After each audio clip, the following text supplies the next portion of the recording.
A gente vive numa era de sabedoria de bolso, sabe? Aquelas frases feitas para a gente se sentir bem. Mas e se essa busca toda por paz interior for, na verdade, uma armadilha? Vamos mergulhar numa filosofia antiga e bem provocadora, o cinismo, para ver como ela pode ser o exato antídoto de que a gente precisa hoje.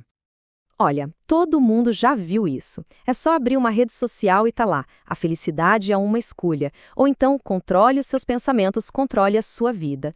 Soa bem, né? Vende muito livro, promete uma ilha de calmaria no meio do caos. Mas vamos ser sinceros. Será que funciona mesmo na prática? Agora, vamos virar essa mesa.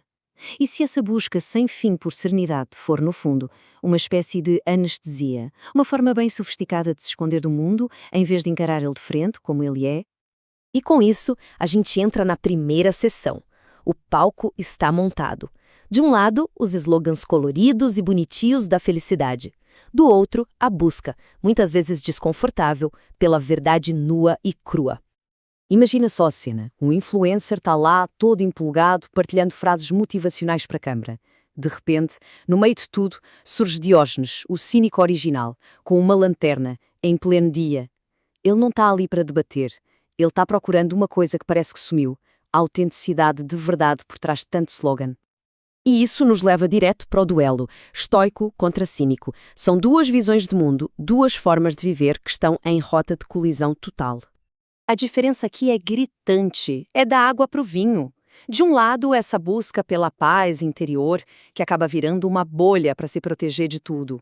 Do outro, a busca pela verdade, que significa, sim, sujar as mãos com a realidade. Um te oferece conforto, o outro te oferece clareza, mesmo que essa clareza doa um pouco. E a acusação que o Diógenes faz é implacável. Para ele, esse tal autocontrole moderno nada mais é do que medo de viver de verdade. Essa sabedoria que tanto se fala é só conformismo disfarçado. E a tão sonhada paz interior, bem, para ele isso é só um nome chique para covardia emocional. E aqui está o pulo do gato. O cínico não acredita em ficar tentando controlar pensamentos. Ele acredita em educar os pensamentos, através da ação. A mente não é um jardim frágil que a gente tem que proteger. É um músculo que se fortalece na academia da vida real. É uma filosofia para ser vivida, não só para ser citada, entende? Então tá, se essa sabedoria moderna tem suas falhas, qual é a alternativa? Aí a gente entra na lição do cão. É que o termo cínico vem do grego para cão. E a filosofia deles é basicamente um chamado para uma vida mais simples, mais honesta, sem todos esses artifícios. Isso que muda tudo. Transforma a filosofia num teste prático, não numa crença. A sabedoria cínica é medida em 3 atos bem concretos.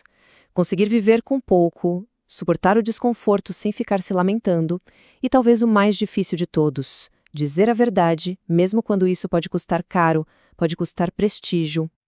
Essa ideia resume tudo perfeitamente. Virtude não é aquele discurso bonito que a gente põe na bio do Instagram. É um músculo. Exige treino diário, exige esforço, exige consistência, principalmente quando ninguém está olhando. Certo?